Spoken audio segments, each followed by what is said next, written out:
Buenas noches, amables televidentes. Sean bienvenidos una vez más a su espacio estelar, encuentro directo en este sábado, 11 de septiembre del año 2021. Las gracias a Dios por permitirnos estar nuevamente con todos ustedes.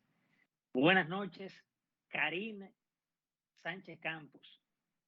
Buenas noches, Ramón Núñez Fernández, y a toda nuestra fiel teleaudiencia que cada fin de semana sintoniza este encuentro directo con todo lo que va generando noticias en el país y el resto del mundo.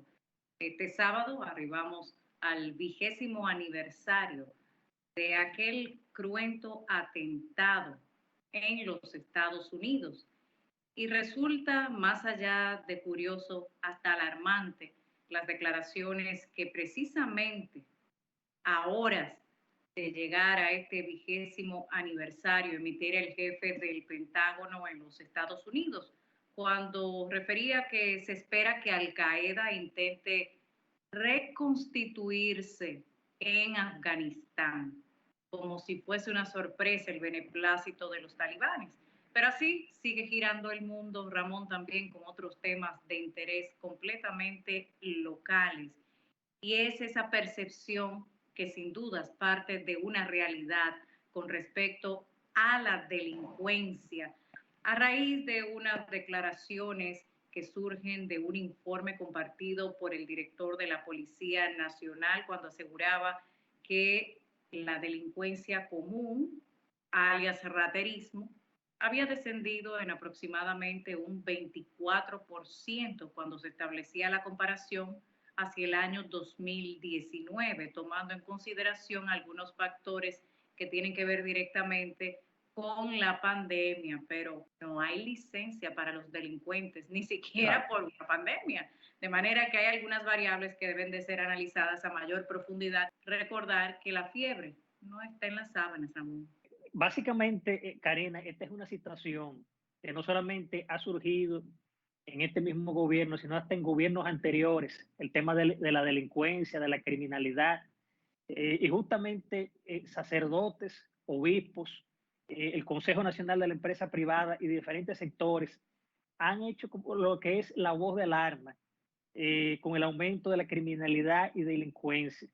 Ahora, básicamente, Karina, vimos esta semana que lo peor que pueden hacer las autoridades es básicamente minimizar el problema, porque hubo un comunicado de los robos y asaltos que son básicamente, dicen, 19% menor en estos primeros 8 meses frente al 2019. Justamente, pudiera decirse, en un encuentro directo, el presidente de la República, junto con directores de medios, abordaron, anunciaron lo que fueron 2.000 policías adicionales en las calles y 3 el año próximo, compra de 30 camionetas y 250 motores del DGCET. Por cierto, en el caso de esa compra, estos son para el tránsito, no son policía preventiva y mucho menos persecutora. Ahora, este asunto de la delincuencia no podemos minimizarlo. Es una situación que vemos a diario en la calle. Vimos el caso la semana pasada de esta muchacha que un señor se bajó de un motor y le echó el conocido ácido del diablo, que supuestamente le iba a entregar un paquete a ella y al final le quemó la cara. Casos como estos también de que vemos en las calles muchísimos robos, independientemente de la edad, porque hasta muchachos jóvenes se prestan a ese tema de delinquir. Por eso, en ese sentido, el presidente hizo ese encuentro para controlar, a ver cómo la policía pues controla esta situación de la delincuencia. Y en este sentido, hay que dejar claramente definido que cuando se habla de una percepción, siempre parte de una realidad que se vive desde diversas aristas. Por eso es que hay que prestarle atención, porque ya estamos viendo la voz de alerta desde el sector empresarial, desde la sociedad civil, desde el ámbito de las iglesias, y en sentido general hay una sola voz de alarma y alerta con respecto al incremento de la delincuencia. Si bien es cierto que no se trata de un fenómeno nuevo, no menos cierto es que en este momento es cuando ha mostrado unas manifestaciones distintas. El gobierno que ha estado haciendo ingentes esfuerzos por poder suministrar a los agentes policiales y militares mejores herramientas, así como también mejorar sus condiciones salariales, que ojo, no condiciona la efectividad de sus labores, porque todo aquel que está dispuesto a servir como agente del orden tiene primero un deber con la patria. Claro. Pero es claro que deben tomarse en consideración las condiciones de vida de estas personas que entregan literalmente su vida para salvaguardar la de la sociedad. Hay otra realidad que es la de los homicidios, y este afirmaba que la mayoría de estos son cometidos en el escenario de la violencia intrafamiliar. Entonces debemos cuestionarnos sobre el núcleo de la sociedad, que es la familia. ¿Qué factores están incidiendo en su desintegración? Porque aunque Claro. siempre ha existido la violencia, las manifestaciones que actualmente estamos evidenciando están exacerbando todo lo que hoy tenemos como graves problemas en la inseguridad ciudadana. El mismo tema de las drogas, Ramón, otra de las tantas manifestaciones vinculadas a la delincuencia, porque el microtráfico en tantos barrios, no solo de la capital, prácticamente en toda la geografía nacional, está siendo un propulsor de la violencia. Y a esto se suman los casos en donde se señalan precisamente agentes del orden como puentes o agentes de este desorden. Y es donde verdaderamente el presidente tiene un reto titánico que asumir, sin dejar de lado que hay acciones de manera urgente que deben implementarse, como el incremento del patrullaje policial y militar en áreas determinadas, en donde estos factores son los que más están incidiendo para poder reducir los actos delincuenciales. Recordarás que también esta semana hubo un diputado del Partido de la Liberación Dominicana que sugirió pedir hasta cédulas para las personas que vayan a los moteles, de manera que se pueda prevenir actos delincuenciales, porque él señala que hay muchos delincuentes que se esconden en estos lugares. Pero claro, todos Hubieron los voces a son favor, válidos, sin embargo, hay que ver otros aspectos que la gente ha manifestado en las redes sociales. Pero a fin de cuentas, tenemos una realidad que trasciende la percepción, porque parte de la misma realidad, y es que la delincuencia tiene nuevas manifestaciones, que igual que las tecnologías avanzan, también ellos se dotan de nuevos instrumentos para continuar realizando estas labores que mantienen prácticamente a punta de pistola a la sociedad dominicana. Exacto. Mira, por otra parte, Karina, en esta misma semana se supo, porque este es un tema que va a seguir vigente durante todo el año y parte del próximo, el tema del toque de queda, el tema del COVID, y justamente en esta semana, se levantó este toque de queda en Pedernales. El presidente de la República mandó un comunicado. Ya esta es una provincia que se puede decir que ya no va a haber prohibición, pero sí hay el tema de la cuestión de que tienen que seguir, de que hay prohibición en una medida, en una hora determinada sobre la bebida alcohólica. Está el tema también de la protección de la mascarilla, para que la gente se siga protegiendo, el tema del distanciamiento, que lamentablemente ni aquí en la capital ni en ninguna región va a ser fácil controlar esa situación, porque vemos, por ejemplo, aquí mismo en Santo Domingo, lugares, por ejemplo, centros de diversión, todo el mundo juntos, sin distanciamiento, sin mascarilla, pero se tomó la decisión en el caso de Pedernales de liberarlo con este tema de mantener hasta cierta hora como los lugares y cosas cerrados, y se levantó el toque de queda. Se levantó basado en un 70% de vacunación contra este nuevo coronavirus llamado COVID-19.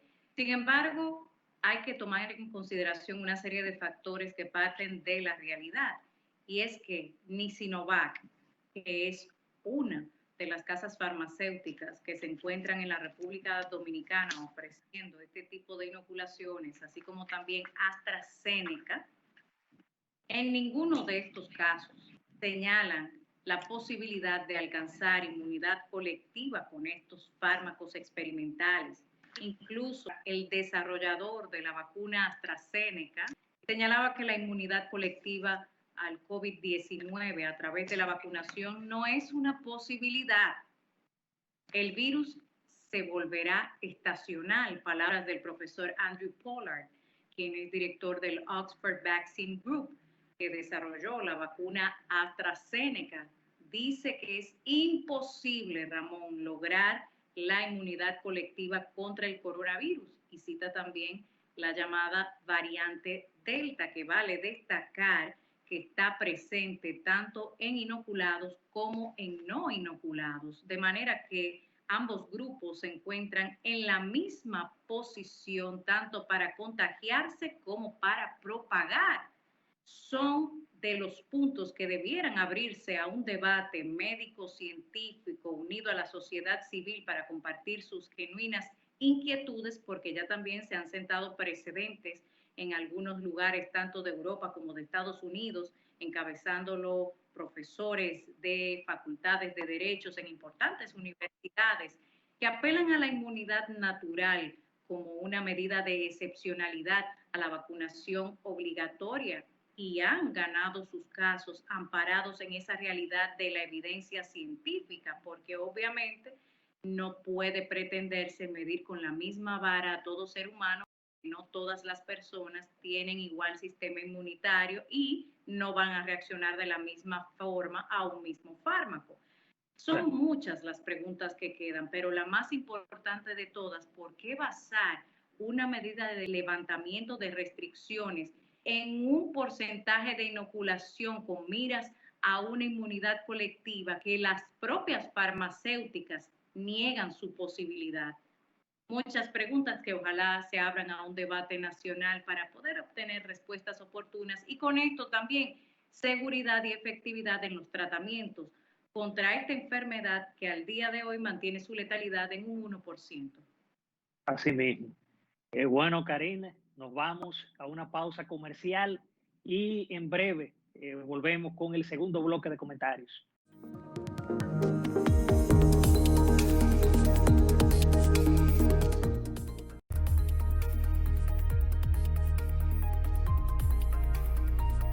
De regreso con Encuentro Directo, es momento de introducirnos, Ramón, en una artillería pesada antigua, porque eso significa Falcón, con nuevas municiones desde el Ministerio Público Dominicano, porque se ha desatado esta semana, Ramón, una nueva operación anticorrupción, Falcón.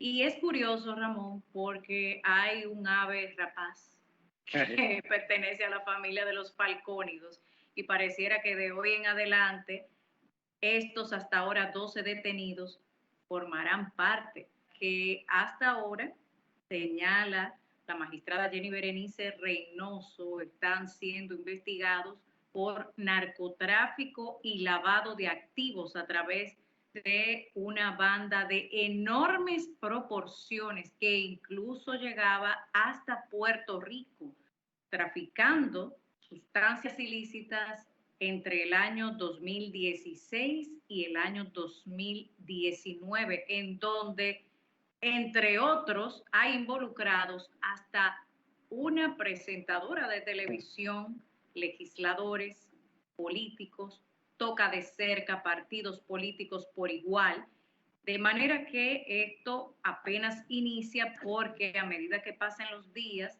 y pase el periodo que se establece de la detención legal de las 48 horas, a partir de ese momento, entonces las autoridades están obligadas a comenzar la parte acusatoria en firme. Y ahí sí tendremos revelación de otros detalles. Exacto, sí. El miércoles pasado, esa fue la noticia protagónica, ya que un operativo que básicamente involucró totalmente 80 allanamientos, 60 fiscales y 200 agentes antinarcóticos, apresaron más de una docena vinculados, como tú bien señalas, al lavado de narcotráfico, incluyendo, por cierto, al director de Comunidad Digna, Juan Maldonado. Lo cierto, Karina, que ya este es otro caso que se suma a tantos casos que ha hecho este Ministerio Público. Vale la pena destacar que 3 de los imputados tienen antecedentes penales y hay un diputado bajo investigación que, según se dijo, en su momento como que no se apresó porque tiene lo que es inmunidad parlamentaria.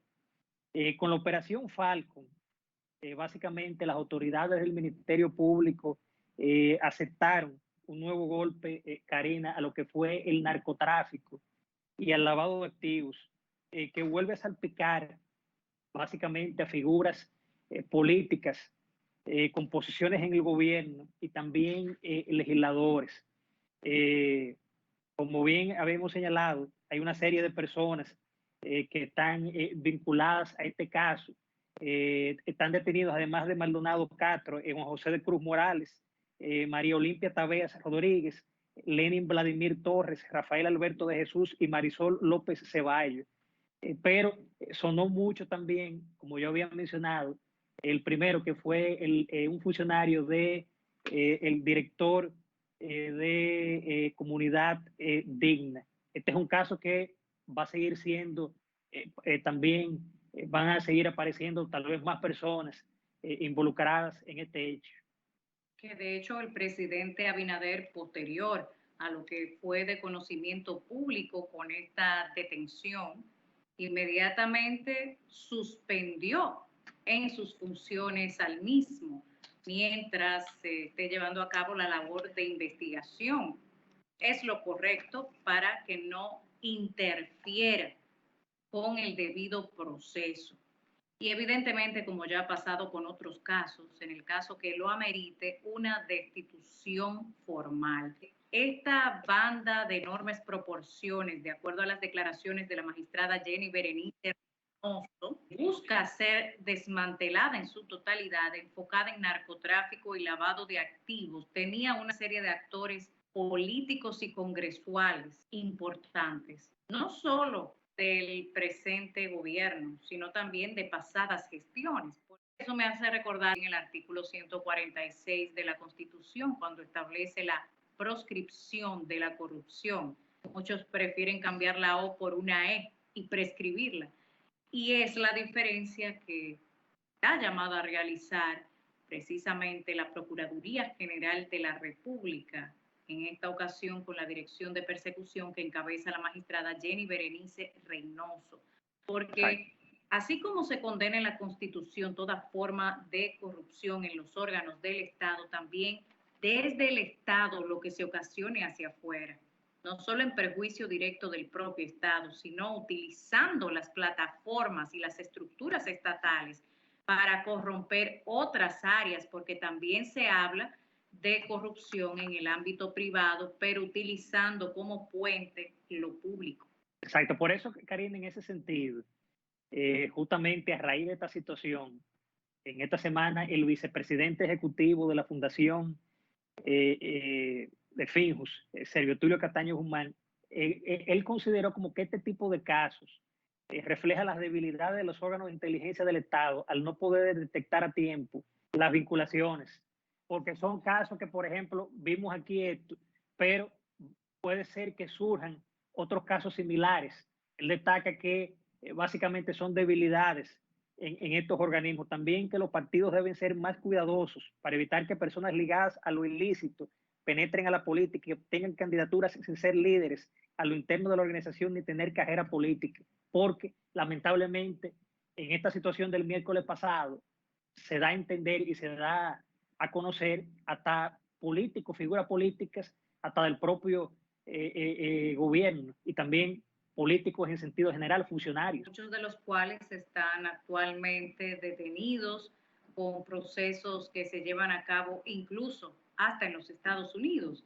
Y aunque son casos que lamentar, a la vez, de alguna manera, brindan la posibilidad de enderezar el torcido camino que ha recorrido la corrupción con el a través de la República Dominicana. Por eso digo que a partir de ahora estos detenidos en la Operación Falcón son falcónidos, o sea, se miran como aves rapaces, así como el halcón, pero está también la parte de la Procuraduría General de la República provista de las herramientas necesarias con la perseverancia de llegar a fondo, porque este no es el primer caso de dimensiones enormes en términos de corrupción. Solo pasen un pequeño balance, reflexionen y proyecten a futuro con casos como la Operación Antipulpo, Medusa, 13, Falcón, y la lista continúa, Ramón.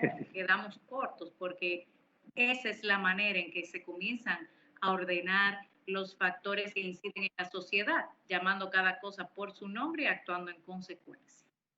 Así es. Bueno, Karina, nos vamos a una pausa comercial y en breve retornamos con una interesante entrevista al ministro Orlando Jorge Mera, ministro de Medio Ambiente. Ya volvemos.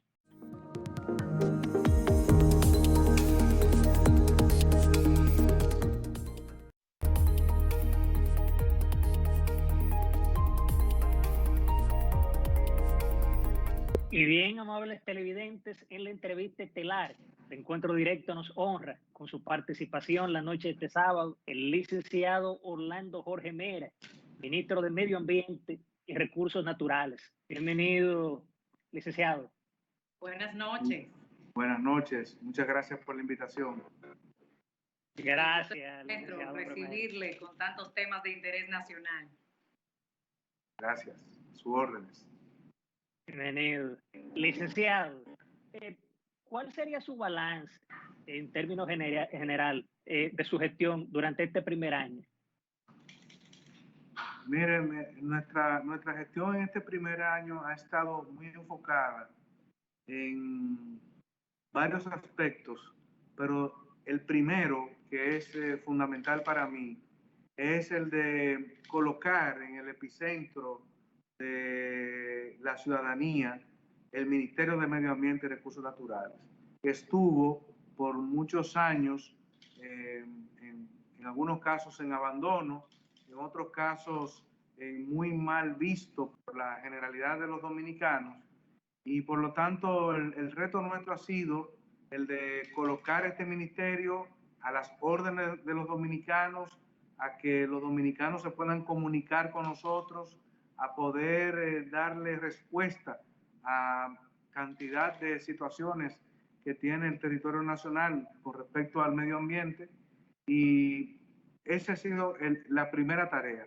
Lo segundo, lógicamente, como estamos en medio de terminando una pandemia, reactivando la economía nacional, pues lo primordial para nosotros es que el medio ambiente, en lo que a este ministerio respecta, contribuya con la reactivación económica del país. Y en ese sentido, desde agosto hasta la fecha, hemos aprobado proyectos que superan los 100.000 millones de pesos, con lo cual es un voto de confianza al actual gobierno y un voto de confianza a esta reactivación de la economía. Y por último, estamos lógicamente trabajando por la recuperación de áreas protegidas que estaban abandonadas, por rescates de parques nacionales que son de vital importancia para el recurso agua de nuestro país, y sin olvidar, por último, lo que son ya otras prioridades que tiene el ministerio en lo atinente a los residuos sólidos, en lo atinente a nuestros ríos y nuestras costas, y por supuesto a la lucha contra el cambio climático que a nosotros nos afecta como isla. Un aspecto que podría ser parte directa de lo que hoy se llama cambio climático y antes calentamiento global, independientemente de que no hay un consenso científico que apunte exclusivamente a este título, sí hay una realidad con respecto a la depredación, a la tala de árboles indiscriminadas que evidentemente afecta todo el ecosistema. En este sentido, me voy a referir a un material muy preciado en la República Dominicana y que ya muchos ambientalistas dominicanos han alertado sobre su posible extinción precisamente por la depredación que viene desde Haití. Sacan el guaconejo para poder producir perfumes y otras sustancias aromáticas, con lo cual tienen una industria millonaria a expensas de la tala de este material en República Dominicana. ¿Qué balance puede pasar a la fecha el Ministerio de Medio Ambiente y Recursos Naturales? ¿Y qué otras claves puede dar a la población para ayudar a preservar incluso áreas tan importantes como lo que actualmente se llama la Reserva Científica Loma Guaconejo por la abundancia de este material? Sí, tú te refieres al guaconejo, que es una especie que es una hojita que cuando se seca expide un olor a perfume y que en otros países, digamos Francia sobre todo, desarrollan un perfume que es muy conocido. El guaconejo se produce fundamentalmente en las áreas protegidas del Parque Nacional Jaragua y en otros lugares, pero fundamentalmente ahí en el Parque Nacional Jaragua. Entonces, nosotros en esta administración hemos incautado cantidades de guaconejo. Lo tenemos, de hecho, lo tenemos incautado en uno de los almacenes de este ministerio y hemos tenido que enfrentar distintas acciones, sobre todo de depredadores de este árbol que, como tú bien señalas, es un árbol protegido de nuestro país. Y estamos trabajando con la idea y el propósito de ver cómo educamos y ver cómo trabajamos con entidades para que se pueda producir el guaconejo y se pueda sacar provecho económico al mismo, pero en otras condiciones y en otros lugares. Estamos trabajando en ese sentido y este es un ejemplo de muchos tipos de árboles y de especies que son objeto de deforestación con ese propósito comercial, pero que sin lugar a dudas tenemos el propósito y el objetivo de proteger República Dominicana. Licenciado, ¿y qué va a ocurrir en este sentido finalmente con este caso de Valle Nuevo y los agricultores? Sí, nosotros emitimos hace unos 80 y tantos días la resolución mediante la cual se establece el plan de recuperación de Valle Nuevo. Estamos implementando esa resolución. Ahora el 26 de septiembre se cumplen los 100 días y lo que hemos dicho es lo siguiente. ¿Qué va a suceder dentro de 100 días? Bueno, que básicamente lo único que se va a establecer es la prohibición a hacer nuevos cultivos del lado de Ocoa, que está también protegido por el Parque Nacional de Valle Nuevo.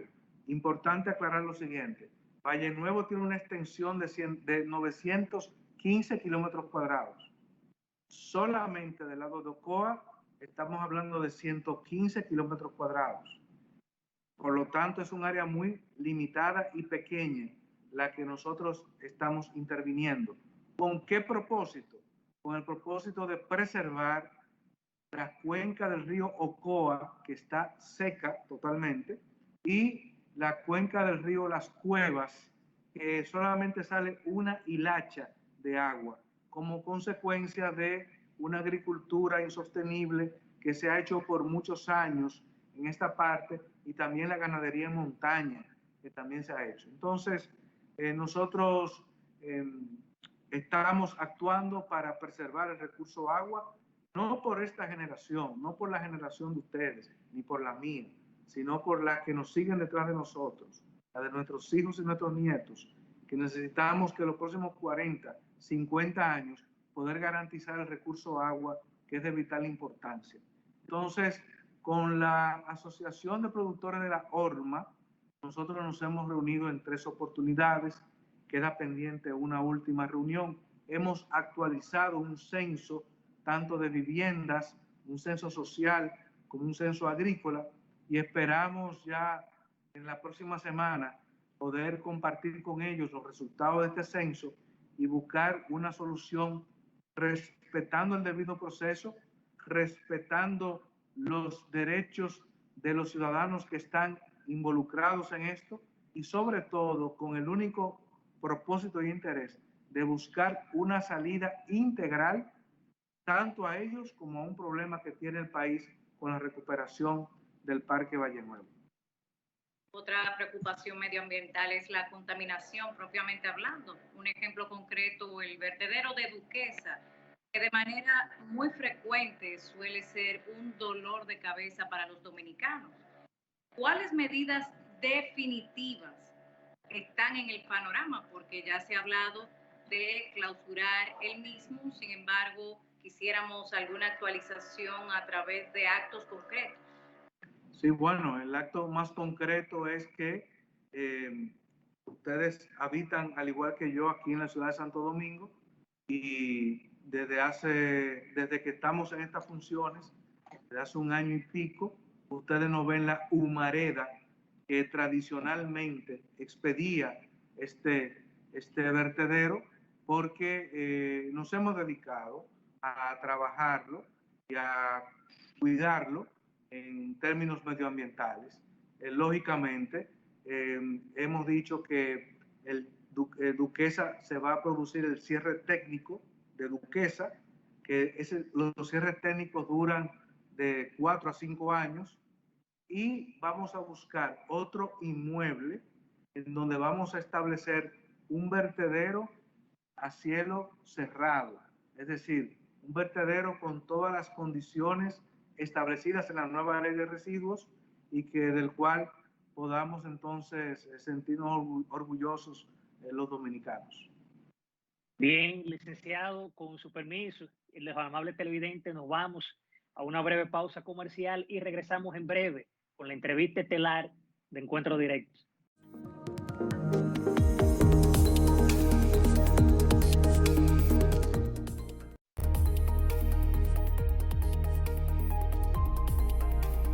Estamos de regreso con Encuentro Directo junto al ministro de Medio Ambiente y Recursos Naturales de la República Dominicana, Orlando Jorge Mera, abogado, político de fuste. Nos acompaña con diversas temáticas de interés nacional, enfocado incluso, ministro, desde la propia Constitución, cuando establece en su artículo 17 el aprovechamiento de los recursos naturales, aunque prevé ciertas condiciones. En este sentido, me gustaría referirme al alto interés público que declara sobre la reforestación del país, juntamente con otros países de la región, buscan algún tipo de estructura que permita mitigar los efectos del llamado cambio climático. Me gustaría saber, ministro, qué políticas podrían estar trazándose desde el ministerio que usted dirige para fines de reforzar lo de la reforestación en vez de entrar tal vez en medidas más drásticas que impliquen mayores esfuerzos o sacrificios. Sí, fíjate, tu pregunta es muy interesante y me permite explicarte lo siguiente. Nosotros, desde el Ministerio de Medio Ambiente, hemos establecido, por vez primera, 4 políticas claves, no solo de reforestación, sino de un concepto más amplio, que es el de restauración ecológica.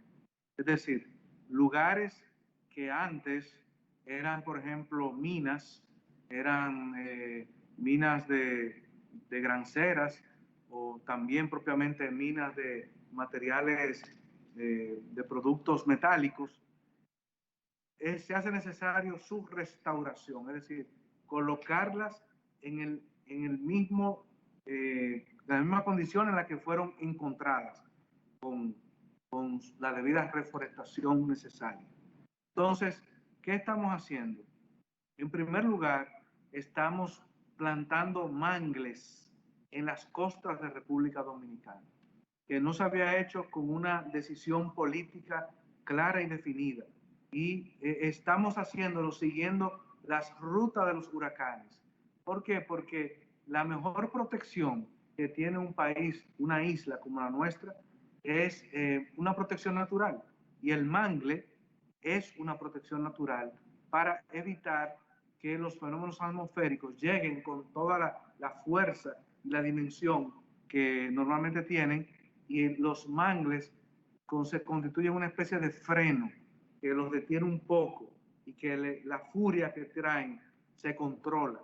Entonces, estamos plantando mangles en todo el sur de la República Dominicana, desde Baní hasta Barahona.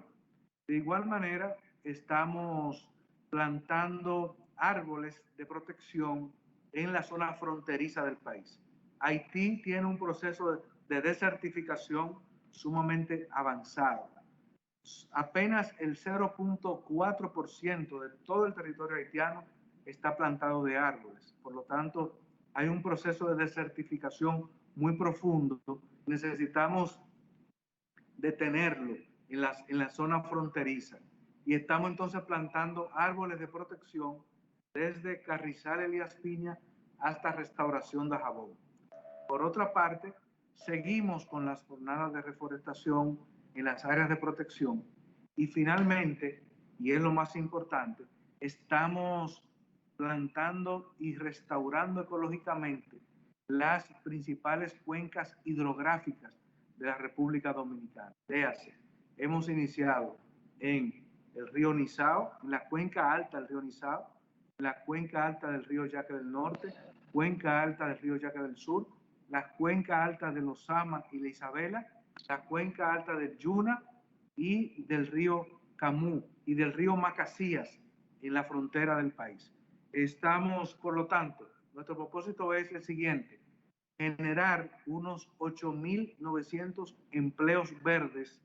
Estos empleos, a diferencia de cómo ha sido tradicionalmente manejado estos temas por el Ministerio de Medio Ambiente, vamos a emplear a los campesinos, a las comunidades que se benefician de estas jornadas de reforestación, porque la pregunta que yo me hago cuando algún voluntario de la capital, que es muy bueno ese trabajo, va a una jornada de reforestación, la pregunta que me hago es, ¿y al día siguiente, quién protege el árbol que se ha plantado?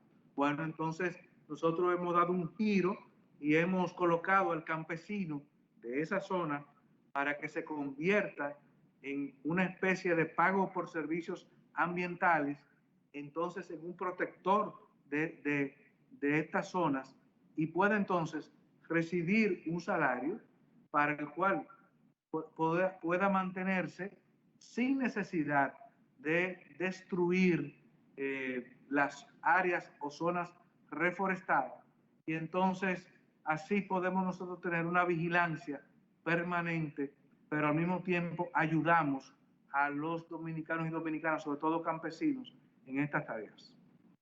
Licenciado Jorge Mera, como delegado ante la Junta Central Electoral, ¿qué opinión le merece la propuesta de modificación que recientemente hizo el Pleno 33-18 y 15-19, es decir, la ley orgánica de régimen electoral y de partidos? Sí, fíjate, producto de la experiencia que vivimos los dominicanos en las elecciones pasadas, con la suspensión de las elecciones, más otro tipo de situaciones que vivimos, definitivamente es necesario modificar la ley de partidos y la ley electoral. Pero en adición, hay que modificar también la ley que crea el Tribunal Superior Electoral y resolver una serie de, digamos, de trabas jurídicas que existen, porque en algo que parece insólito, que las sentencias o las resoluciones de la Junta Central Electoral tengan que ser recurridas también ante el Tribunal Superior Administrativo. Entonces, ese tipo de situaciones tenemos que corregirlas y por lo tanto entiendo que debemos trabajar en un código electoral. Me parece importante ahora el diálogo que está encaminando el Consejo Económico y Social y que se haya colocado la reforma electoral para entonces ahí en ese diálogo poder discutir la posibilidad de un código electoral para que de una vez y por todas resolvamos todos esos problemas que los vemos únicamente cuando hay elecciones, pero que en realidad le afectan la institucionalidad del país y de los partidos políticos y de la propia Junta Central Electoral. Usted también ha estado muy de lleno con algunos aspectos legales que tienen que ver directamente con la propiedad intelectual. También desarrolló una labor muy importante cuando dirigió el Indotel para el año 2000, su entrada. Nos gustaría una panorámica actualmente de la República Dominicana, específicamente en el aspecto de la propiedad intelectual. Avances, retos. Fíjate, nuestro país ha avanzado suficiente en materia de propiedad intelectual. Sin embargo, la tecnología avanza mucho y es necesario focalizarnos en distintos aspectos para mejorar nuestro actual régimen de propiedad intelectual y de telecomunicaciones. He visto que hay una propuesta de reforma de la ley de telecomunicaciones y me parece interesante el momento en que se está discutiendo la misma, porque creo que hay unos nuevos actos de violación a la ley actual que para poderlo enfrentar es necesario modificar la legislación vigente. Me refiero a los famosos wiferos, como se le llama, término que yo he tenido conocimiento recientemente. Entonces, para poder afrontar esta nueva realidad, hay que necesariamente fortalecer el organismo regulador de las telecomunicaciones e igualmente, en el caso de la propiedad intelectual, también necesitamos fortalecer tanto la Oficina Nacional de Propiedad Industrial como la Oficina Nacional de Derecho de Autor. Además de revisar esta pieza legislativa de telecomunicaciones, el balance impositivo para que sea más justo y adecuado al marco de la realidad. Correcto, así es. Ministro Jorge Mérez, recientemente, junto al presidente de la República, Luis Abinader, ustedes hablaron de que se trazaron la meta para cero emisión de CO2 para el 2025. Brevemente, su opinión, o sea, ¿qué piensan hacer durante esta gestión? Bueno, no, ese es el gran reto. El cambio climático nos golpea a nosotros como país, como una isla. Lo vemos con el sargazo que tenemos en las costas dominicanas, lo vemos con la erosión de nuestras playas, lo vemos con la desertificación que tenemos en parte de la frontera, lo vemos con la presencia de los incendios forestales que se producen en el país. Es decir, República Dominicana será el país de los pocos países que menos gases de efecto invernadero produce, pero por ser isla estamos entre los 10 países más vulnerables al cambio climático.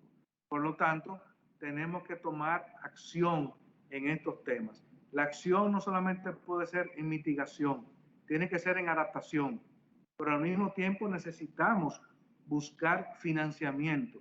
Y el llamado que hizo el presidente Abinader fue justamente ese, en el sentido de que necesitamos fortalecer nuestros mecanismos de financiamiento y el acceso a fondos para que países como los nuestros, que no estamos entre los países industrializados o países desarrollados, podamos tener acceso a poder adaptarnos a esta realidad del cambio climático.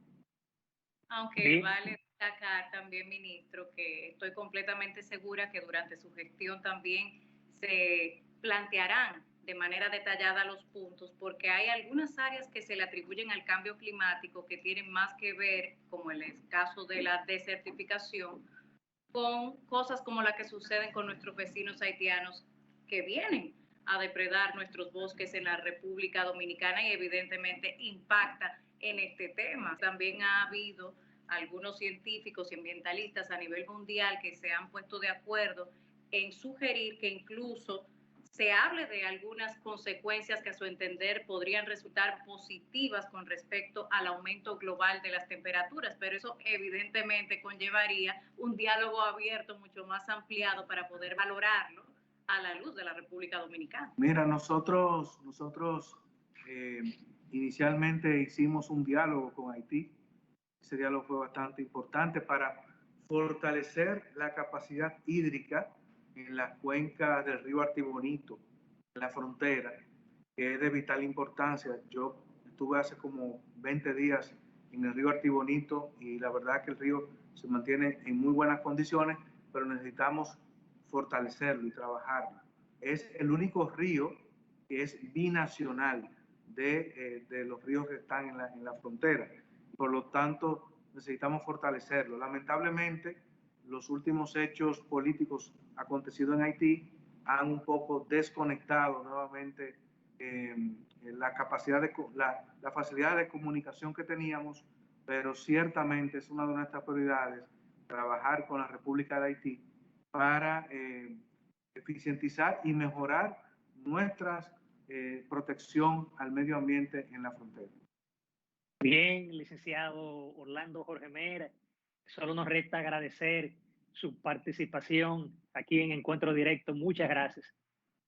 Muchas gracias a ustedes y siempre a la Les orden. auguramos nuevos éxitos, pues tiene el sello de sus valores y principios en cada labor que desarrolla y se ha visto ciertamente un cambio favorable en las políticas tomadas desde el Ministerio de Medio Ambiente y Recursos Naturales de la República Dominicana. Honrados de recibirles. Muchas gracias. Bien, amables televidentes, nos vamos a una pausa comercial y retornamos en la recta final de Encuentro Directo.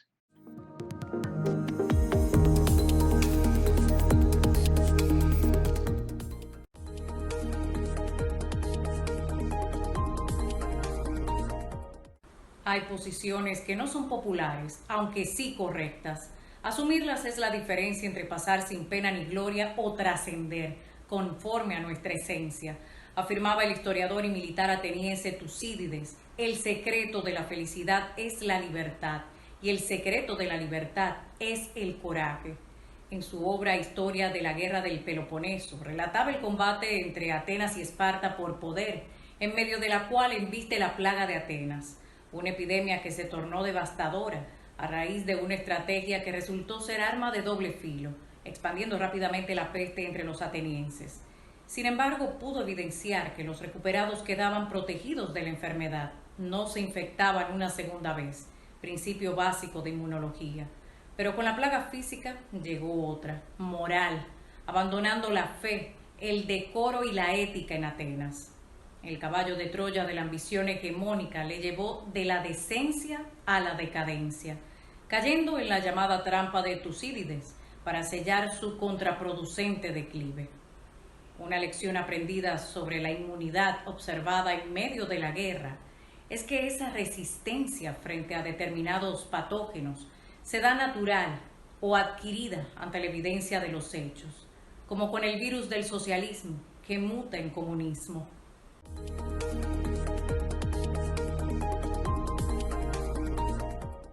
Y bien, hemos llegado a la recta final de su espacio estelar Encuentro Directo. Agradecerles siempre por esa fiel sintonía que nos dan todos los sábados a las 8 de la noche aquí en Encuentro Directo. Recordarles que nos pueden seguir en las redes sociales, Instagram, Twitter y el canal de YouTube. Sobre todo en el canal de YouTube, porque usted podrá ver este programa y los anteriores. Suscríbanse. Karen. Ramón, y ante el escenario planteado de la percepción a la realidad con la delincuencia, ojo cuando el mal acapara de una manera que parece someternos a esta realidad y buscar formas de consensuar lo inconsensuable. Por eso voy a traer a colación una frase de Charles Dickens: el número de malhechores no autoriza el crimen. Que tengan buen fin de semana.